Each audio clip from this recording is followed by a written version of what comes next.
Today on the Big Six in 60, the Timberwolves tie up their series with the Spurs. Roller coaster individual performances in this game for the Timberwolves. The Knicks finish off the sweep of the 76ers. Second straight year in the Eastern Conference Finals, first sweep of the Jalen Brunson era. And the Canadiens take a 2-1 lead over the Sabres. Couldn't have started that game any worse, and it couldn't have ended any better for them. This is the Big Six in 60, the 6 biggest national sports stories from our local experts at the Locked On Podcast Network. We bring you the real story, why it matters, what's next, who wins the big game, and more, all in 60 minutes. The Big Six in 60 starts now. Thank you for making the Big Six in 60 your first listen of the day. Part of the Locked On Podcast Network, your team every day. Today's episode is brought to you by FanDuel. Download the FanDuel app now by visiting FanDuel.com and win $300 in bonus bets if your first $5 bet wins. Anthony Edwards powered the Timberwolves to a Game 4 win, tying their series with the Spurs at 2 games apiece. Ben Beacon with Locked On Wolves breaks it down. Happy Monday, everybody, and it is a happy Monday after the Wolves won Game 4 on Sunday night at Target Center, evening the first round series. We'll get to studs and duds and some general observations about some of the individual players and really a lot of roller coaster individual performances in this game for the Timberwolves. It just had such a weird dynamic, and that's actually the reason why it was so weird is where we're going to start today, which was the Victor Wembanyama ejection in the first half of Game 4. We're gonna talk through like what happened there, and then also the Wolves' adjustment to playing against a Wemby-less Spurs team, which is a completely different team with a completely different playing style, and the Timberwolves struggled for a little while to figure out how to navigate that, and eventually they figured it out, and we'll get into that. We'll get into how the Timberwolves handled the Anthony Edwards, the hard double team that they saw late in the game, and what that response was and what worked out. So we'll talk through all that here today. But let's start with Wemby. So this was early second quarter, and I'm sure everybody you've seen the play at this point. Wembanyama gets the rebound. There's a lot of contact. He's kind of reaching over Jaden, and then Jaden's grabbing his arm, and there's just could have been a foul called either way, sure. And then Wemby trying to get the ball away from what could have been a jump ball, had it clean away, and then appeared to look over his right shoulder, see Naz Reid, and out of frustration, throw an elbow that connected with, looked like the bottom part of Naz's jaw, which it feels like it was a little higher in the temple. It could have been way worse. If it was a little lower in the throat, it could have been worse. Like, I don't know. You pick where you're going to take that elbow. If it's above the shoulders, Naz might have been a little bit lucky there in terms of where the elbow actually landed, and it clearly was a flagrant 2. He clearly should have been ejected. That makes sense. We'll find out today whether or not he's suspended. I kind of would be surprised. I think it's either 0 or 1 game. I kind of hope it's 0, just because I don't know. Nobody wants an asterisk win in the series if that's where we end up here. And the Wolves are capable of beating this Spurs team with Victor Wembanyama. That's the team that they've prepared to play against, and on some level, we saw it in this game. The Spurs competed differently and also very hard when Wemby was out anyway. So I actually kind of hope he's not suspended. I think it would be totally justifiable to not suspend him given the circumstances, et cetera, of the playoffs. I also think it's justifiable to give him 1 game. I think either one makes sense. Certainly shouldn't be more than that. I know that there's comps out there. The Meta World Peace elbow on James Harden, a decade and a half ago, that was different. There's also a player who had a history, clearly, premeditated swing of the elbow, not even really during the course of a play. Like it's not apples to apples. And there's other examples too. I think it's going to be 0 or 1, but we'll have to see how that plays out. Anyway, there's really not much else to say here. I mean, there's this, of course, online push from a lot of folks on the Spurs media and fan side about, the officials allowed this because they've allowed so much physicality. Well, it's the playoffs. You're going to allow physicality. Wemby's not the only guy that's getting fouled without foul calls. If you ever watch a Timberwolves game, Anthony Edwards, it's the exact same thing, but who doesn't throw elbows and lash out is Anthony Edwards. Rudy Gobert, I think, led the league in flagrant fouls this year. So he obviously needs to work on controlling the emotions in some situations as well. And he did have the in-the-air shove. I forget who it was. The Suns game, I think. That was a flagrant 2, but I think that was his only 2 of the season. It was dangerous, no doubt. I'm not defending Rudy's shove, but I don't think it was as bad as this was, right? So the point is, I thought the post-game comments from Mitch Johnson were completely out of pocket. Like, that's you can't say, and if you missed it, I'm paraphrasing, but he said that Wembanyama, he didn't think he did it on purpose. He's glad Naz Reid's okay. But then he goes on to say, I'm glad he, or I understand why he took matters into his own hands, something along those lines. But he said the words, took matters into his own hands, because the officials aren't. That's reckless. It's just not true. It's playoff basketball. Everyone's getting fouled just because Wemby, nobody wants Wemby to get hurt. Everyone wants to watch Victor Wembanyama play basketball. I literally just said I don't want him to be suspended a game. So this isn't coming from a place of somebody who wants Wemby to not be on the floor. And I certainly don't want any players to get hurt. But it's not up to the officials to legislate whether or not there's a player who's more or less likely to be injured, right? And Wemby, we've seen, has had some injury issues. And also, and obviously what happened last year was a fluke and not a straight injury issue. But given his size and the way he plays and the way he's built, he is going to be more prone to injury. And I understand why the Spurs are sensitive to that. And on some level, you can stand up to the physicality against him. But the comments in the way that Mitch Johnson made them were reckless. The referees cannot officiate Wemby differently than they officiate Rudy Gobert. They're not the same guy. And I get Wemby has a much higher usage rate. He's got the ball in his hands way more than Rudy Gobert. But Rudy gets hammered in the head and neck and face and shoulders and the whole thing all the time, and is getting very few foul calls. And that's what leads to all the flagrant fouls from Rudy. So, if you're going to referee Wemby that way, you've got to referee every big man that way. And I'm sure that there's some connection here to the flopping on the guards and wings that flop and get calls where bigs are getting fouled. But I always talk about this with Ant. It's the Shaq syndrome. When you're so big that somebody hacking you affects you less, it's not as obviously a foul. And or officials are like, he's big. He get with Shaq, right? Shaq was the best example of this. Ant is the guard version. Ant just plays through contact. Ant has never once flopped. Never once. I can't think of a single time where Anthony Edwards has embellished contact. Rudy will do it occasionally, not to the level of Wemby or, we've seen Wemby. He didn't get to do his nightly flop in this game because he only played 12 minutes before he was ejected. But Wemby's averaging until this game a flop a game in the series, like a one egregious flop per game. Rudy will do it occasionally. Ant never flops. Ant plays through contact. Ant plays hard. He plays through contact. And you know what he's also never done is lined up an elbow and thrown an intentional elbow at an opponent's head neck area. Just straight up. It just hasn't happened. So that's the facts about what has happened. And, I kind of hope he doesn't get suspended, but I think the complaining about the physicality of the playoffs, I don't know. Maybe it's just coming from a coach who's ever coached in the playoffs. Maybe that's what it is. A player who's never played in the playoffs, a team that's never played in the playoffs. I think that's where we're at here. Welcome to the playoffs. And the Spurs still may end up winning the series. Understandably, they're favored. And if Wemby, it's possible this thing's over in 6. I said from the beginning it would go 7, and I picked the Wolves in 7. I still think that's where we're headed. So Wemby's an incredible player. The Spurs are an incredible team. Mitch Johnson's a great coach. But it's just, sometimes you just got to call a spade. And I think this is just a lack of experience. And that's what we're seeing here. Okay, I want to dig in on the Timberwolves, the adjustment to playing against the Wemby-less Spurs. So I'm going to do that next. And then also we'll get into how the Timberwolves down the stretch, I thought this was pretty fascinating, how the Wolves handled breaking the double team, the blitz that the Spurs were putting on Anthony Edwards down the stretch of this game. And I think they handled it really, really well, and specifically Ant did, but also off of that, right? It's a domino effect where Ant makes the right pass, but the next guy has to make the right play, and so on and so forth. And I thought the Wolves did a really good job with that. The NBA playoffs are here, and every possession matters. If you're looking to get even closer to the action, FanDuel has a great offer to get you started. Right now, new customers can bet $5 and get $150 in bonus bets if your first bet wins. That's right, turn $5 into $150 in bonus bets just for getting started.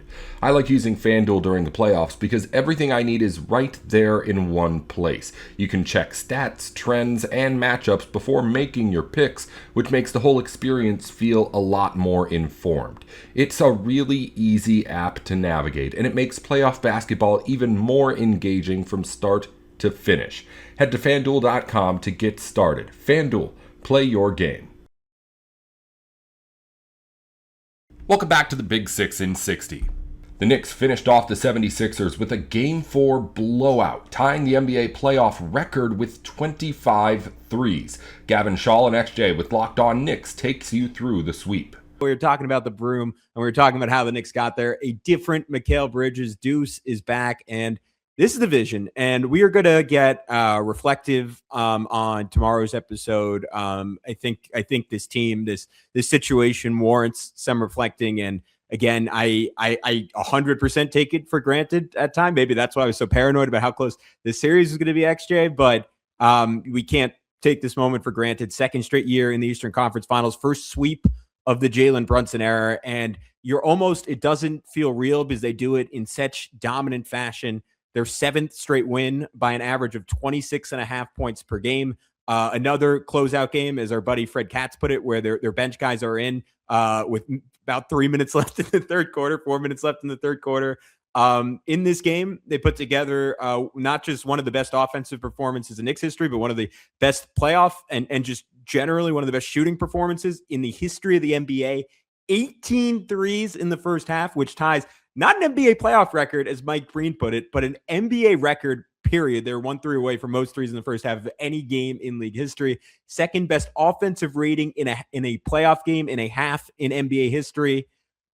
3 highest scoring playoff halves in franchise history that have come in, the 3 highest scoring playoff halves in franchise history have now come in the last 5 games. Most threes in a playoff game by any team, tying that record. They just needed 1 more 3 in the fourth quarter, only hit 2 of them to set that record. It is dominant. And my question for you that I am struggling with here, because we know this Philly team is not great given their injury situation. We know Atlanta was good, but maybe not quite ready yet. What am I watching here? Is this real? Will this go away if they play the Pistons in the next round or whoever potentially in the finals? Like, how real is this, dude? Like, I want to believe. Maybe my past trauma isn't letting me, but I trust you to be objective about this. I appreciate the question, and it was a risky question from you, I think, because there's a big chance I could bring the energy down with what I'm about to say. But fortunately, I don't think I have to. I think this is legit, and it really is contingent on a couple of things. But to be honest with you, if we see, and of all the things that we saw, you said some incredible things. I wanted to add some stats to it as well. But of everything that we saw, the most exciting thing to me, the thing that makes this most real to me is just a small detail, maybe an afterthought. It is Josh Hart's shooting performance in this game. Josh Hart was not just, catching the ball, not really feeling it, taking a couple of dribbles, a dribble in, a dribble out, and then shooting a fadeaway and clanking it off the side of the rim or making it sometimes. He wasn't doing any of that. He was there like, I'm going to catch and shoot. He shot the ball aggressively, and made shots. And if the Knicks have Josh Hart shooting like that, obviously if Deuce McBride and Landry Shamet are just making everything, they're not going to make everything moving forward. But if they shoot just like to their ability, and Josh Hart shoots like this in terms of his aggression, catch and shoot, not dribbling around, just taking the shot when he's open, Karl-Anthony Towns is being maximized. We're seeing this great Mikal Bridges. We're seeing a great Jalen Brunson. OG Anunoby didn't even play. We saw the best OG Anunoby that we've ever seen. If those things are real, then this is real. Detroit is not going to shake any of those things. They're still going to be able to dominate. Maybe not in the same way, because I think Philly's just like a wash team at this point. But that makes this team extremely real. And to be honest, extremely difficult to beat for anyone in the Eastern Conference or in the Western Conference, whether that's OKC, whether that's San Antonio, whether that's Detroit or Cleveland. This is real if the Knicks continue to play that the way that they have. And it is not subject to defense or anything like that. I think it's subject to how those guys are playing and how those guys are shooting and the aggression and confidence. And the way that they have played so far, it makes me believe it. It makes me believe it. So I'm buying it. I think that, of course, the destruction and, the BTA that they just gave Philly, I don't think that we're going to see that all the time. That feels a little that feels a little crazy. Like you mentioned some of the data, scoring 144 points, the most they scored in a game this playoffs, including the decimation of the Hawks in round 1. That was a BTA. They had 150 offensive rating. You mentioned it, the best offensive rating they've had across the entire season in all 92 games that they've played. That's another BTA. They tied the playoff record for most threes in a quarter. You talked about what they shot in the half. In the first quarter, they shot 11 threes, made 11 threes, 11 for 13 threes in the first quarter. 25 threes, the most they've made all season. They won by 30, making it the 4th win in the 8 postseason wins to come by 25 points. Yeah, I don't know if they're going BTA on the rest of the NBA this way, but I think it's absolutely real, Gavin. Just in case people haven't noticed, what do you have on your neck there? I got old trusty, the old trusty belt, the old trusty belt. And hopefully it's not the last time I get to break it out, but I got to take every opportunity to break out old trusty, I'm surprised you didn't name it Deuce Jr., but I like Trusty. I hope we see it again. I don't know. This is horribly off topic given the importance of this game, but did you see what LaMelo named his son? No, I did not. What did he name his son? He named his son LaOne. That's the most classic LaMelo. Like, I actually wouldn't have known if you were joking or serious because I could see it going either way. I saw the tweet. If the tweet was fake, then I got. But anyways, that was I buy it. That had to be obscenely insane for me to bring it up in the first segment of this podcast. But back to Knicks world. I'm incredibly happy that you brought up Josh Hart because I was not on Friday's pod. I had to do the national show. Thank you for filling in for me, buddy. But the fly in the ointment in that game that if I was going to be on and I was going to be a negative Nancy, it was that it would be wrong and just weirdly pessimistic to say none of this matters because there's just so many incredible things happening with this team right now that there's nothing I can say in any context, even in Oklahoma City context. None of this matters it's just not true. But the closest thing to that throughout these playoffs is none of this matters if Josh Hart doesn't play with an attacking mentality. And if he doesn't play, like when he touches the ball, even if that's ultimately not his intent, he is showing an intent to attack the basket, to shoot, or to generally have some intent of scoring the basketball. Because that is how this Knicks offense, and we've spent months and years honestly talking about it now, that is the only way they can get mucked up. To your point, even against the Pistons, the second best defense in the NBA, and a historically great defense, even against the Thunder, maybe when it's all said and done, like post Bill Russell Celtics, we're going to talk about them as the greatest defense in NBA history. And the only way even those teams can significantly stymie the Knicks is if Josh Hart is not his most aggressive self.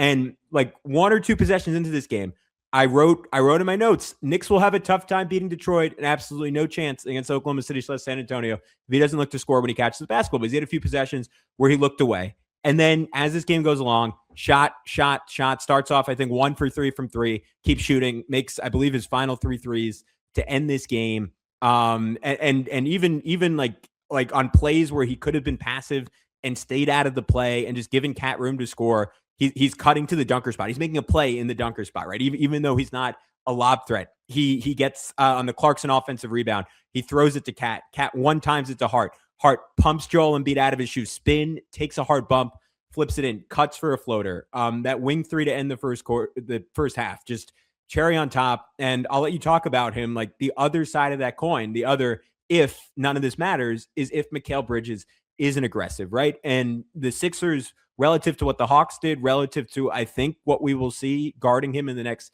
2 rounds, XJ, they rolled out the red carpet for him in this series, right? Drop coverage, Tyrese Maxey, Mike Brown ran stuff for him off the ball with his cutting, on the ball with both pick screening for him. And yet you talked about it last show. We have seen a significant uptick in his aggression with the ball in his hands, starting from basically play 1 of this game. And if that mentality continues from Mikal Bridges and Josh Hart at the same time, the starting lineup, I think you'd agree, becomes maybe not their best lineup, considering the version with Deuce today finished this game with a plus 67 net rating after performing quite well last game, if I'm remembering correctly. But the starting lineup becomes more viable, which is important because I don't think it's changing. And 2, this team just becomes like there's not a weak point anymore. But obviously for Mikal, it's going to get harder. But I think that mentality translates against any defender in any defense. 100%. And my question for our audience, for you, for fans of the Pistons, for fans of the Cavs, for fans of the Thunder and the Spurs, or NBA fans in general, how do you stop an offense who has 5 guys who are hyper aggressive, who can all shoot threes, who are all willing to attack off of closeouts, off of pick and rolls, who can all create, who can all pass, and who are all playing at the highest levels of their career. How do you stop that offense? I don't have an answer for it, so I'm curious to see if anybody else does. The Canadiens grabbed a 2-1 series lead on the Sabres with a 6-2 Game 3 win, led by Cole Caulfield and Alex Newhook. Our Ian Boisvert with Locked On Canadiens goes inside the win. Happy Victory Monday to you, Montreal Canadiens fans. Look, the Habs couldn't have started that game any worse, and it couldn't have ended any better for them as they walk to a 2-1 series lead over the Buffalo Sabres after a huge 6-2 win in Montreal in Game 3. So we're going to talk about that game, the heroes who stepped up in a big way. Spoiler alert, it's a lot of Jakub Dobiš and it's a lot of Alex Newhook, but there's some other stories in there I want to focus on.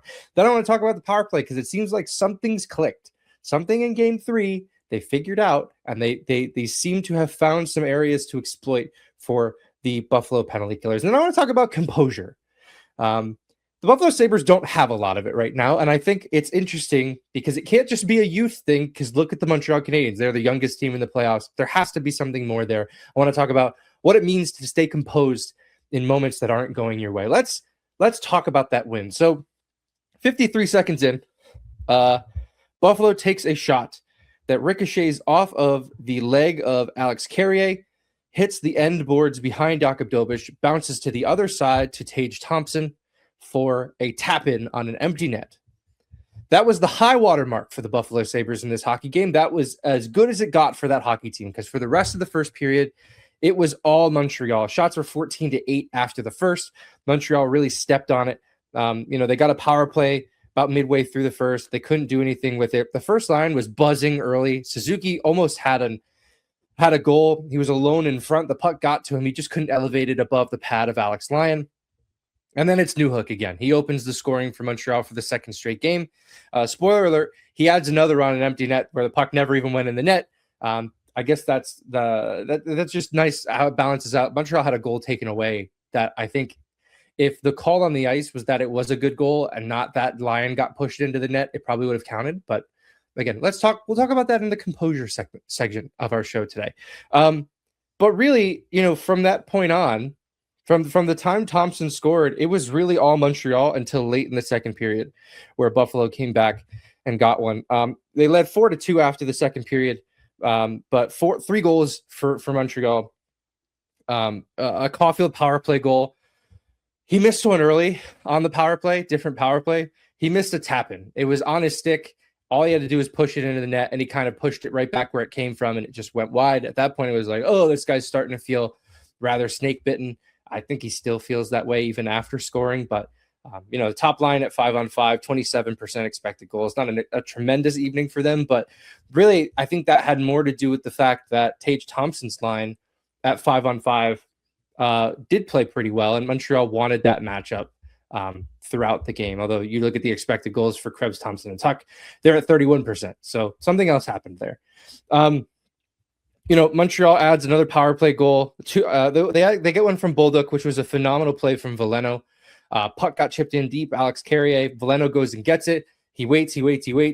Veleno finds Bolduc just breaking to the net, which again I think was was Thompson's guy, and he just blows right by him, gets himself into the slot, and fires a shot that Alex Bolduc I think is dying to get off more often than not. And he ends up burying that one.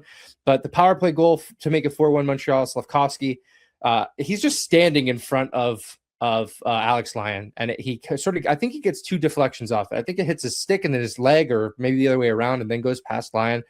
Caulfield picks up an assist on that one. So maybe he didn't pick up. I think it was just Hudson on the assist on that one. So, I mean, look, offensively, it was really everything you could have wanted for the Montreal Canadiens. Doc adds one in the third. They go up 5-2. Especially because there was a moment in the third period where about a little over 4 minutes in, Hudson takes a penalty. He makes a bad read on a puck at the blue line. He has to hold Malenstein, who is breaking to the net. And that's a penalty you have to take because otherwise it's a breakaway. And it was scary for all 2 minutes of that power play.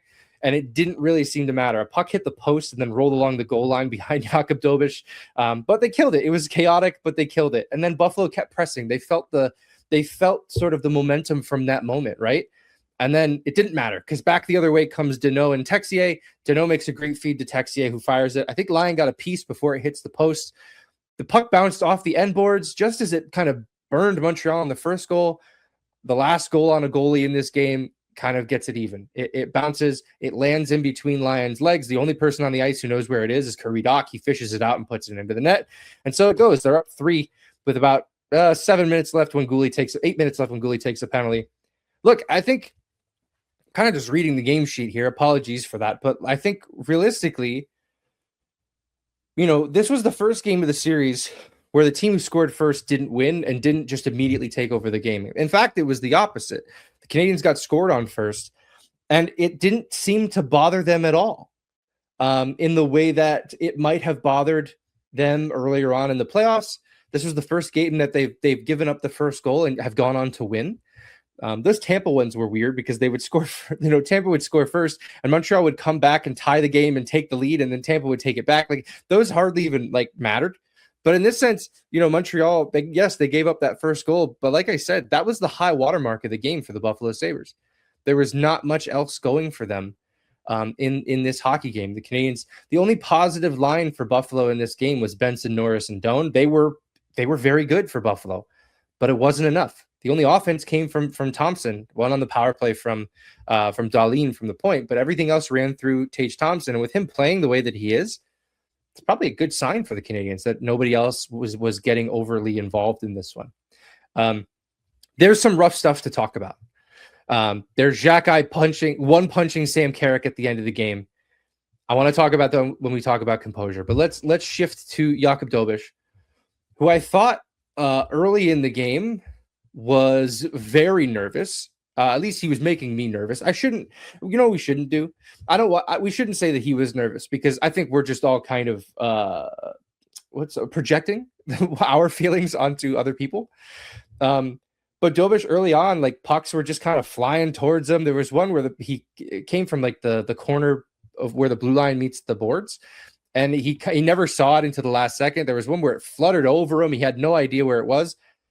But he locked in the rest of the way. Money Puck gives him credit for 1.3 goals saved above expect. That's very, very good in this game. He remains one of the top goaltenders in the National Hockey League in the playoffs, which, again, can't really say that was something we expected from this one.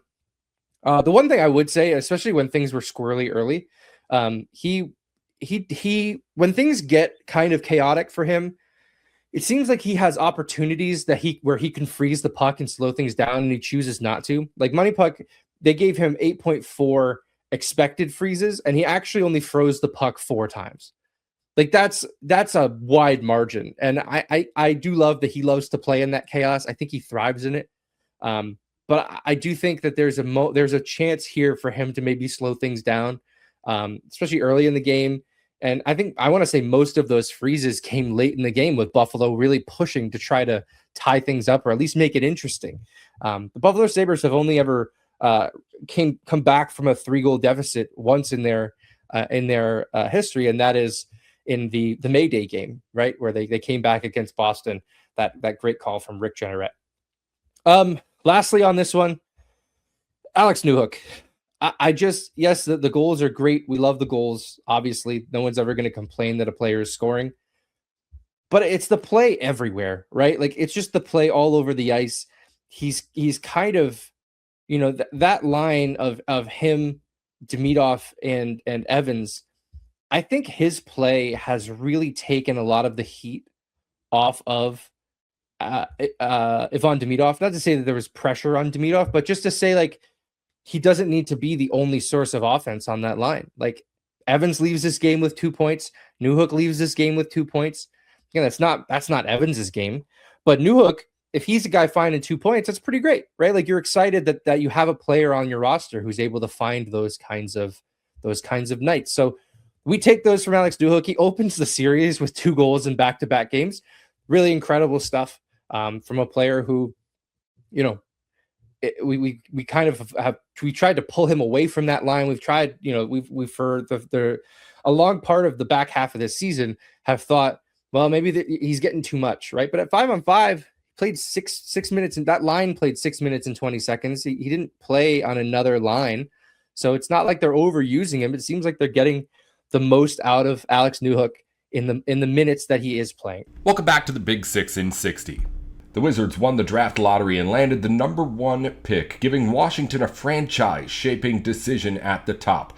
Abdullah Ayyubi and Ben Strober with Locked On Wizards sort through the options. Wizards Nation, you deserve it. Abdullah, you definitely deserve it. Your reaction was incredible. I saw it. I couldn't stop laughing, but man, I am so happy for you right now, Abdullah. I loved your reaction. For those listening, I am currently wearing shades. And you want to know why, Strober, I am wearing shades? Because the District of Columbia, basketball in our beloved city, the future is bright. And oh my goodness, every single Wizards fans listening to this right now, you deserve this. Yes, you watching or listening, you deserve this. All the misery, the past 3 years bottoming out, Bam Adebayo dropping 83 points on you, one ping pong ball away from Zion Williamson, Victor Wembanyama, Cooper fight, all of that just to get the number 1 overall pick. Let's freaking go, man. And on top of that, the Pacers don't even get their pick? Come on, Strober. There weren't many scenarios where that could happen, where the Wizards would end up actually being in the top 4. So it's incredible. We're going to get into everything with the lottery, what the Wizards should do with the first overall pick, AJ versus Darren Peterson, Cam Boozer, Caleb Wilson. Do they fit in the conversation? We detail all of that today. But first of all, this changes everything about the Washington Wizards. This 3-year process, first of all, the correct process, the right process that they took to bottom out for the last 3 seasons, build this thing up foundationally through your infrastructure, deconstruct your roster to a point where you got as many bites at the apple as possible. You know what they say? Third time is the charm. Third time where they bottom out, they end up with number 1. I've never been so nervous in my life when they pull up the 5th card and it became up as Clippers. First of all, you got to the break and you're like, oh my God, we're actually in the top 4. Ben, I celebrated. Yeah, exactly. You felt good about it. And then it was like you're playing with house money when you're in the top 4. You're like, okay, let's see what's next. But when you get to that moment where Mark Tatum puts up the number 2 card and it's the Utah Jazz, it literally changes everything. It changes the way people are going to feel about this Wizards team, about this city, because this is a basketball town at heart. And you think about the years that transpired after John Wall was taken number 1 overall. First of all, retire that number 2 jersey immediately. Oh, that could be an episode topic on itself. Shout out to John Wall, honoring his late mother as well on the stage. On Mother's Day, he wins the lottery. It feels like it's only fitting. It is a perfect storybook ending to what is the deconstruction phase for the Washington Wizards. It's time to be part of the cool kids club, as my colleague Danny Rouillet likes to say. It's time to finally be part of an organization that is respected around the league, that can be in these cool kid conversations in league circles, because you can finally complete this rebuild with a potential foundational superstar piece. You have your ancillary pieces that you need here on your team because you've drafted and developed well outside of getting lucky over the last couple seasons. Now that you have a chance to get one of these foundational stars to complete this thing, it is where you can really start to take off. And I think a lot of people were excited about Wizards basketball next year because of the addition of Trae Young and Anthony Davis, but things just went to a new level, AB. Yeah, this changes everything, the trajectory of this franchise, being in position to take a talent like AJ DeBonza or Darren Peterson. That's going to be the debate, Ben, on Wizards Twitter for weeks up until the NBA draft. It's going to be exciting. What a time to be alive, Ben. It's insane, Ben. From our tenure of covering this Wizard squad, in less than a year, this team traded for Trae Young, traded for Anthony Davis, and the cherry on top, you get the number 1 overall pick. Where are the people out there that said we were going to get 5? Ben, remember my optimism. I said this team was going to get, I'm losing my voice, I'm so sorry. But I said this team was going to get number 1. People thought I was delusional. This is what we deserve for so long. Thank you, Adam Silver. Thank you, Mark Tatum. Let's go, Wiz.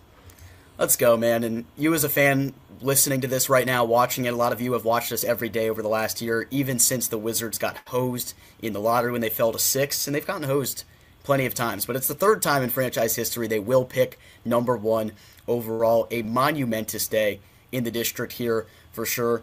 And it's so interesting because we look at the history of the 25 times that the Washington Wizards have been in the lottery. They have moved down 12 of those times, 11 of those times they stayed still. They only moved up 3 separate times. This time, you were hoping even if you moved back, you were only falling to 2 or 3 or even 4 for this matter because of how loaded this draft class was coming in.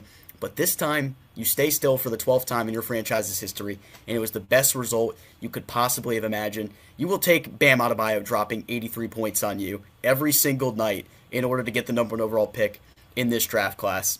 It's an incredible feeling, and this is just like the moment, as Danny Rouillet said when he came on, he said, literally pound sand to anybody that was mad at them for taking the process of losing the games that they did. All the people that are saying they're 100% picking 5th, this is nonsense, the NBA won't allow this. There's no choice but to go this route, and the Wizards did it in the last possible year that you can do so. Because what we know about the NBA, you need to have a top 10 to 15 talent realistically to become a championship contending team one day. That's what the Wizards aspire to be within this rebuild.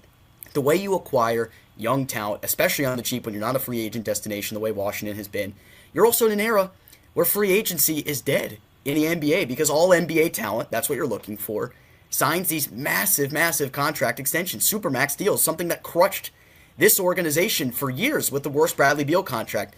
Now you can feel everything start to rise. Everything is going to change with the perspective around DC basketball. How does this affect Anthony Davis going for? There's a lot of questions that have to be answered. We still a bad team, AD? We still a bad team? Come on now. It's going to take time. But look, this is the first step forward.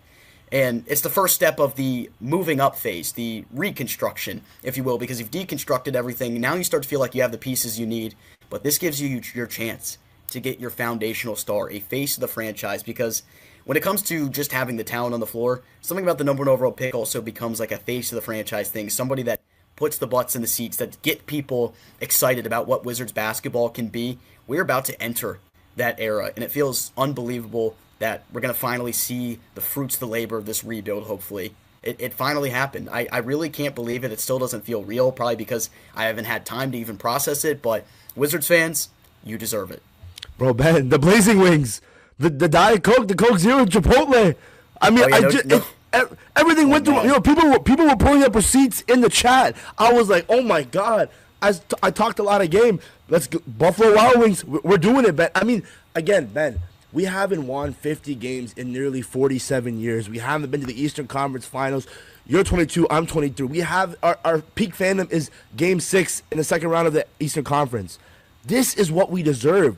And how great is it that before you take one last bite before they change this reform in the draft lottery in the system, and you get the number 1 overall pick, and you have the chance to add to this young squad next season, Ben, the ceiling has changed. I really think you can go out there, everything goes well, be the 5th seed, even the 4th seed in the Eastern Conference. Oh. The New York Knicks, Philadelphia 76ers, you guys better look out. I know I'm hype. I'm on a high train right now. But watch out. This team could potentially be the OKC of the East. I know it's early, but watch out.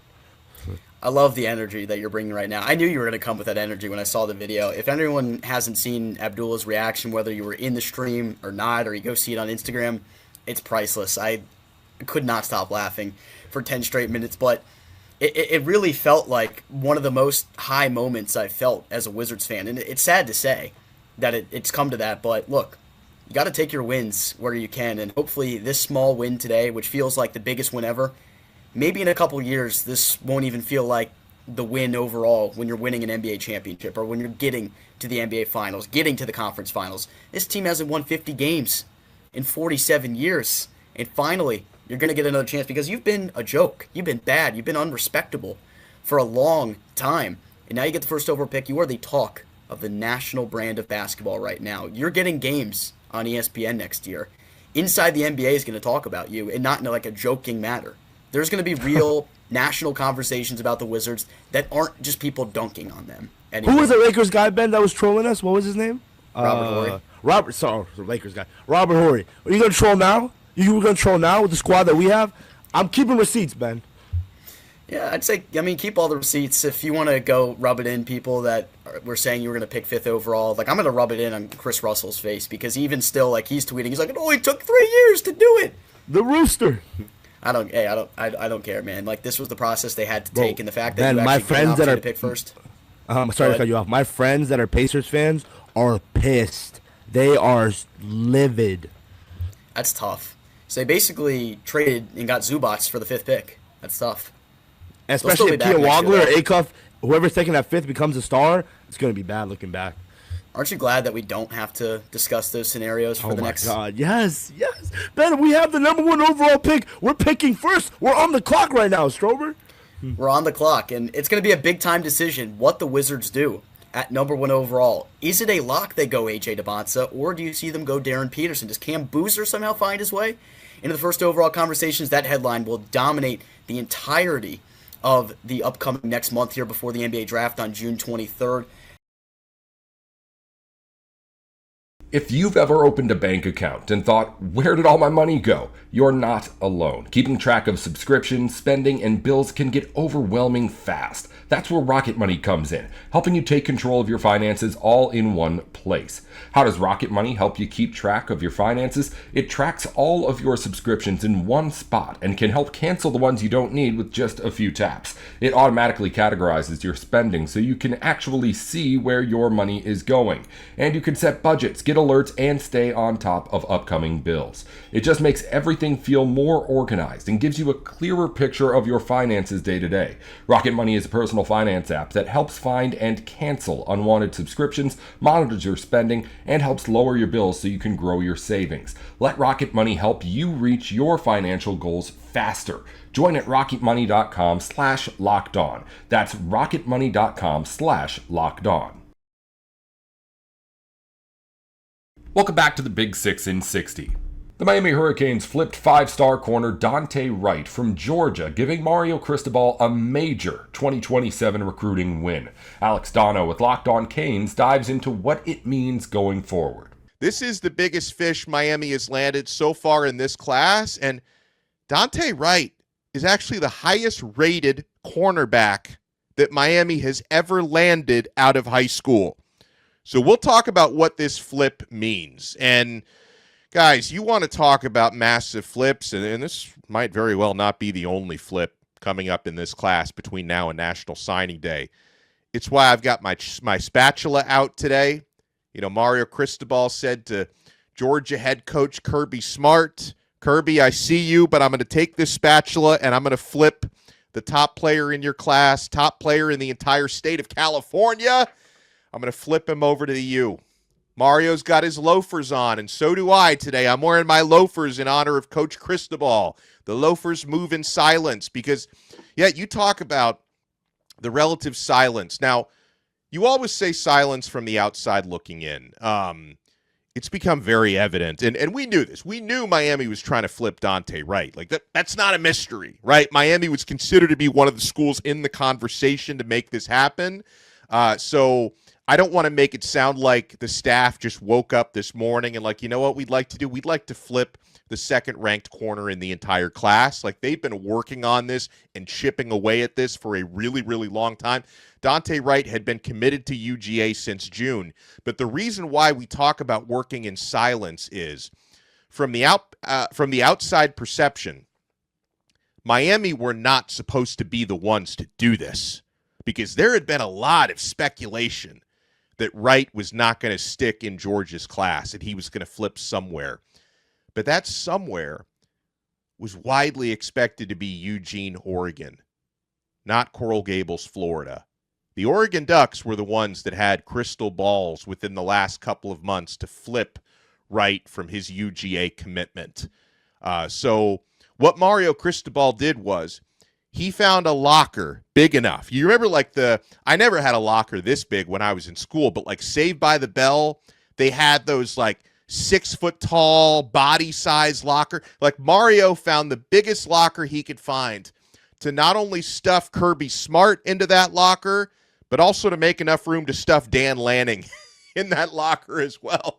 Because yeah, Mario flipped this player from UGA, but he also beat Dan Lanning to this commitment. So you see Georgia fans are big mad. Oregon fans are big mad because they thought this player was on his way to Eugene. And so, all right, what and who did Miami just land with Dante Wright?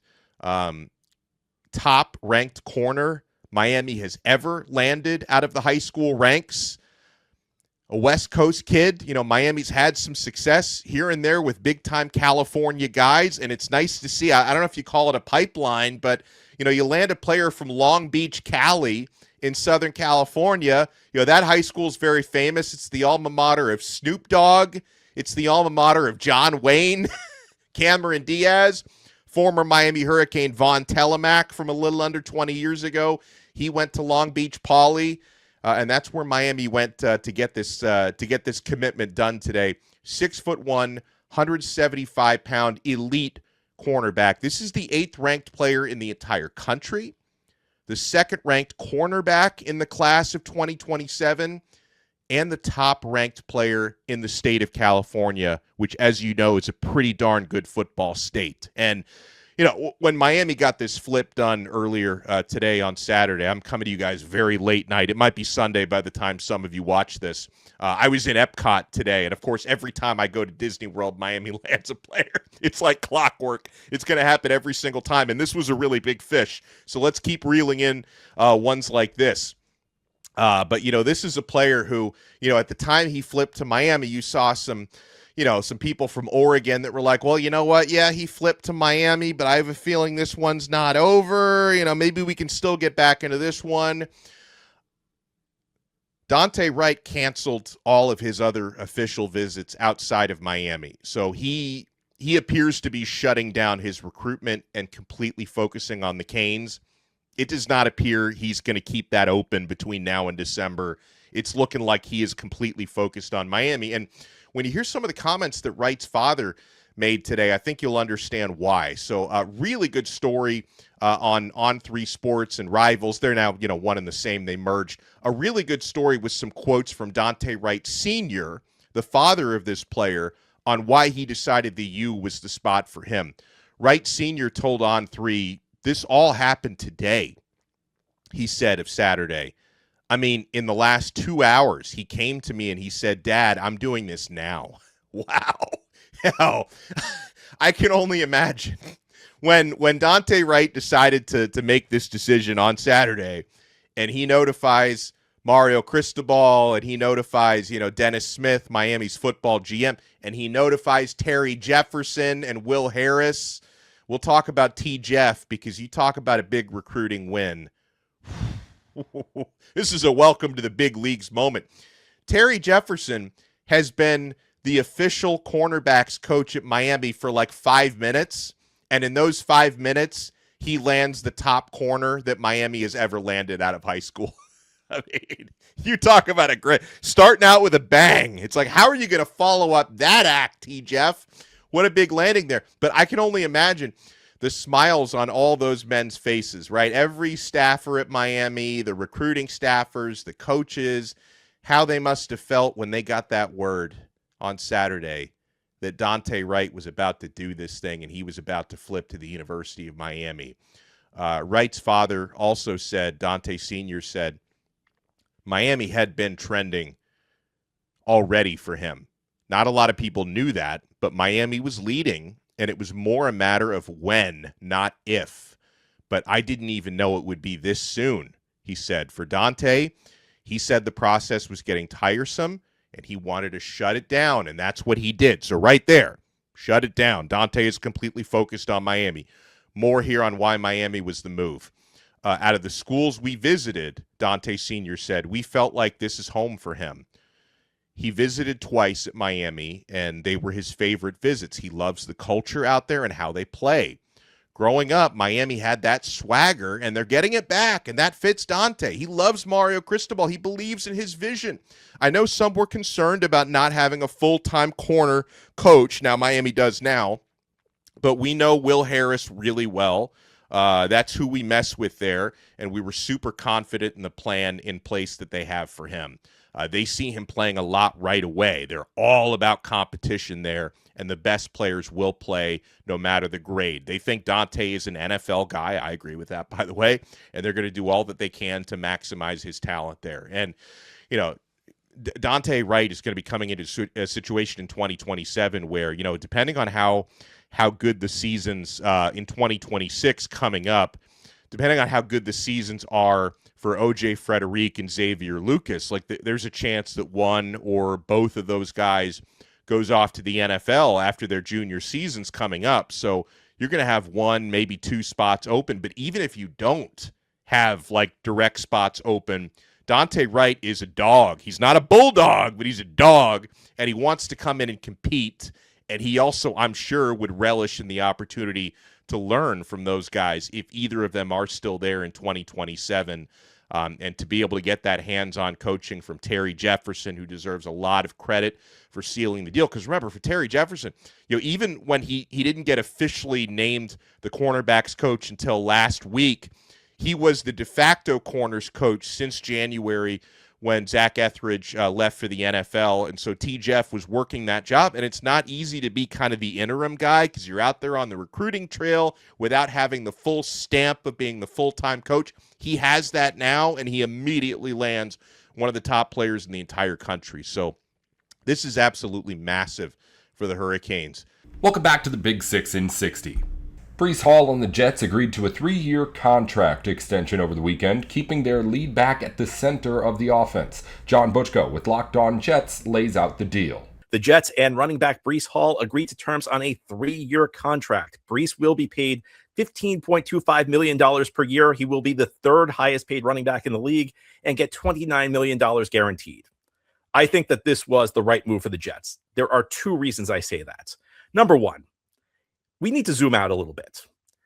We talk a lot about what's fair value for a player, what's an overpay, but I think we also need to acknowledge that a player may be valuable to one team and not so valuable to another team. I think that Breece Hall is more valuable to the Jets than he would be any of the other 31 teams. And a lot of that has to do with where the Jets are currently positioned. We know that this is kind of the beginning stages of another attempt at a rebuild. And the Jets don't really have much talent. They also are sitting on a mountain of cap space. And your salary cap situation can change dramatically in the league in a very short time because it doesn't seem like that long ago that the Jets were really constricted. The Jets had a lot of bad money on their books. Well, all you have to do is wait a couple years, get that bad money to leave your balance sheet. The Jets also made some trades that freed up some money along the way as well. And I think it's fair to say now the Jets have more money than they'll be able to spend the next couple of years. I mean, prior to this deal, Garrett Wilson was really the only veteran player who was making major money. So you ask yourself, how do you spend it? And I think the Jets would have a tough time finding a more efficient way to spend it than on a player who's already produced for them, a guy who's been a quality veteran in the locker room, and a guy who fits their timeline, a guy who fits what they're trying to do. Because for the Jets right now, it might be an oversimplification to say this, but not by much. Everything is about building around the quarterback that they're probably taking in the first round in 2027. Now, I can't say for sure with 100% certainty that the Jets are going to draft a quarterback in the first round next year, but here's what we know. Aaron Glenn and Darren Muji are likely going to want their own quarterback in here. They're likely going to want to take a shot on a quarterback in the NFL draft because that's the way most decision makers work in the NFL. And the Jets have 3 first-round picks next year. Now, tough to say how good the class will look from 1 year out. It's looking like a strong class. That could change along the way, but I think the odds are very good the Jets are drafting a quarterback in the first round next year. So you want the right pieces around that quarterback. I think a lot of what the Jets did at the trade deadline, sending Sauce Gardner and Quinnen Williams out of town for a bunch of early draft picks, it was focused on building around the quarterback. I don't think it was that the Jets thought Quinnen Williams was a bad player. I don't think they thought Sauce Gardner was a bad player. I think their viewpoint was that these draft picks will help us build a quality infrastructure on our offense around the quarterback we're getting. And that's more valuable to us than even a really good corner and a really good defensive tackle. And that's why, although teams called the Jets about potentially trading for Garrett Wilson, the Jets reportedly said, we're not interested in trading Garrett because Garrett can help the young quarterback. And I think Breece Hall very much in the same boat. Breece Hall is a home run hitter. We'll see what Kenyon Sadiq can do. And it's fair to be optimistic about Kenyon Sadiq, but he's a rookie. Breece Hall is the one proven home run hitter on this offense. He's a guy who can rip off a 30-yard run at any point. And that's the sort of thing that's going to be a young quarterback's best friend. You want someone in the backfield who can produce big plays because every big play your running back produces is one less big play your quarterback needs to produce. So it's going to make play calling easier. It's going to make everything on offense easier. If you know you can hand the ball off to Breece Hall and he can rip off 25, 30 yards in one play. And beyond that, we know Breece is a good weapon as a receiver. He's proven that throughout his 4-year career. And if you're a young quarterback and you're dropping back, you're going to be pretty happy with your options when you can look and see Garrett Wilson and hopefully Kenyon Sadiq and hopefully Omar Cooper. We can throw Mason Taylor and Adonai Mitchell in that mix to a lesser extent. But if you're not really sure what you're seeing, the defense is throwing you a wrinkle you never saw in college before, it's going to be much easier to just check it down when you know you got a running back like Breece Hall. I'm not sure. I don't want to risk throwing an interception. Oh, wait, I'll just throw it to Breece because Breece, when he catches my check down, might be able to take it 15, 20 yards down the field. It's just the sort of thing that helps out the young quarterback. And this brings me to the second reason that I think this extension makes sense. Breece Hall was set to play on the franchise tag in 2026. And I don't see the logic for keeping Breece on the tag. That would be a one-year contract. And we talk about the timeline the Jets are on right now. 2026 is a year where the Jets are going to try and compete. They're going to hope for good things from Geno Smith. But realistically, I think we're entering the season without the expectations being that this is going to be a winning team, that this is going to be a playoff team. Again, everything's building for 2027. So I think the Jets really should be longer term focused right now. Hey, I'm not saying the Jets are going to quit on this season, but I think that Darren Muji and Aaron Glenn definitely are looking bigger picture. If you saw what they did this offseason, they were fairly aggressive in free agency, but they were not really focused on the immediate moves. They did not act like guys who thought that their jobs are on the line this year, so they better make sure the 2026 results are as good as possible. They clearly kept an eye to the future with what they were doing. So if you're keeping Breece Hall, and I think the reason they're keeping him is to help out the young quarterback, it makes no sense to not extend him, because if he's on the franchise tag, well, his contract expires right before you get the young quarterback. So this settles things. Now, Breece will be the third highest paid running back in the league, at least for now. We know that the cap goes up each year with the TV deal producing more and more money, and the salary cap, the amount is based on the amount of revenue the NFL makes, and that's just going to keep going up from year to year. So for right now, he's the number 3 paid back in the league. That will change inevitably. Should Breece be the number 3 paid back in the league? In a neutral situation, for most of the teams in the league, I'd say no. But for the New York Jets, where they are right now, it's tough for me to argue against this deal. In fact, I think letting him go would be a bad move because the Jets have plenty of cap space. What they need are good players. So why would you let a good player leave over cap space? That wouldn't make sense. For another team, your situation might be different, but each team has its own viewpoint. Each team has its own traits that make it special at any given moment. And for the Jets right now, keeping Breece Hall was the logical move. The Jets have agreed to terms with running back Breece Hall on a 3-year contract. It makes Breece the third highest paid running back in the league, but that's not the only Jets news today. The Jets this weekend are conducting their rookie minicamp. They're bringing in the players they drafted. They're bringing in the undrafted free agents they signed. They're also bringing in a bunch of tryout players who are trying to earn contracts. It's the first chance the rookies have to work on an NFL field with NFL coaches, get exposed to the playbook. It gives the coaching staff a chance to look at some tryout players who they might want to sign for training camp. But the Jets have gotten to work on signing their rookie class. At the time we are recording this podcast, 6 of the 8 draft picks the Jets made in 2026 have been signed to their rookie deal. So the Jets are not taking this to the last minute. And I think that that's a very good thing. The rookies who have signed right now are David Bailey, the number 2 overall pick, Kenyon Sadiq, who went 16th overall, 2nd round pick, D'Angelo Pons, 4th round pick, Cade Klubnik, 6th round pick, Enes Cooper, and 7th round pick, VJ Payne. So the only guys left to sign, at least at the time we're recording this, are Omar Cooper, who the Jets picked late in the 1st round, and Darrell Jackson Jr., who the Jets picked at the top of the 4th round. 6 of the 8 are done, and most notably 2 of the 3 first-round picks. Now, the NFL has this rule called the rookie wage scale, and it essentially dictates how much money and what sort of contracts each player is going to get, and it's determined on where you're drafted. There's very little to negotiate. There are a couple of things that could potentially be hang-ups as teams try and negotiate with rookies. One of them is the bonus schedule, the timing at which you get paid a bonus. These players are going to get a signing bonus for agreeing to terms with the Jets. The question is, when did the Jets pay it?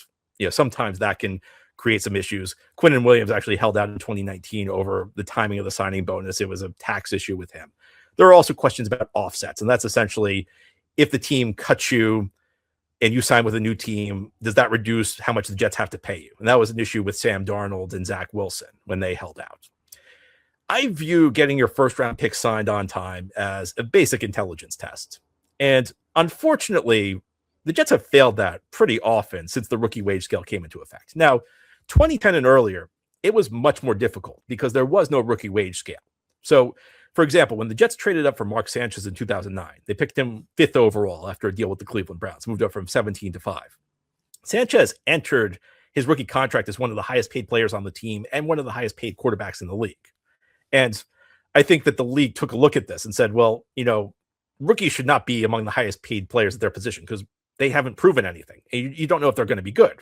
And the Jets having to pay Sanchez that much ended up really hurting them because they were paying franchise quarterback money to a guy who wasn't a franchise quarterback, all due respect to some of Sanchez's performance in big games. So the league took a lot of the negotiations out of play by instituting the rookie wage scale. Now, if you're the number 1 overall pick, you're getting a 4-year contract worth this amount. The number 2 overall pick is getting a 4-year contract worth this amount. It makes it much simpler. But occasionally there are issues. You go back to Roquan Smith's early rookie deal with the Chicago Bears. You can go back to Joey Bosa's contract with the Chargers where he had a long holdout. Every now and then there's a holdout player. The Jets are the one team that have had a holdout consistently. D. Milner in 2013, the 2 quarterbacks, Darnold and Wilson. There was also Quinnen Williams holding out over the bonus payment timing. And none of these really made a big difference at the end of the day. I mean, I don't think Darnold and Wilson failed in New York because they were a couple days late to practice. Quinnen Williams was obviously great. I don't think D. Milner would have been saved by a few extra days in training camp, but it was just emblematic of a team that was not prioritizing the right things. The Jets were digging in on issues that really weren't that important. But more significantly, the front offices with the Jets at these times were kind of waiting till the last minute to work out these deals. And I always wondered why you wouldn't just try and get the contract done immediately. Because if there actually is an issue that needs to be negotiated, you should find out about it in May rather than 2 days before the contract needs to be signed because you're starting training camp in July. And this was something that just confounded me for years and years and years. And given the fact that the Jets had holdout issues under multiple general managers, it makes me suspect maybe our illustrious owner had something to do with things. Maybe Woody Johnson was intervening in ways he shouldn't have. I mean, I can't prove that, but when you have issues like this pop up over and over, and you're the only team that has it, and it happens with multiple GMs, it leads you to speculate. But I'll say this. I don't think anybody should be preparing Darren Muji's gold jacket in the Hall of Fame because he got these guys signed on time. But it's nice to avoid the drama. It's nice to show that the Jets are being proactive with this stuff. It's not a major win. It's a minor win. It's a nice thing that the Jets are doing. It's nice. It's good to see that the Jets are not creating a situation where drama could ensue. They're just getting these deals done.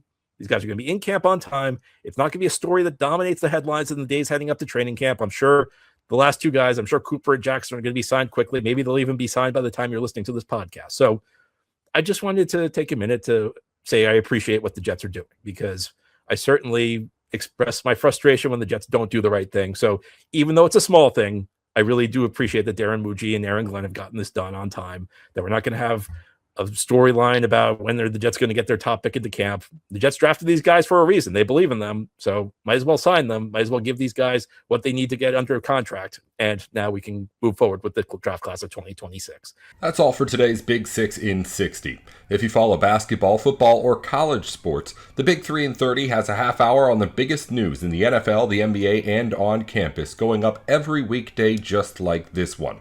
Just search the Big 3 in 30 NBA, the Big 3 in 30 NFL, or the Big 3 in 30 college, wherever you're listening or watching now. Thanks again for tuning in to the Big 6 in 60.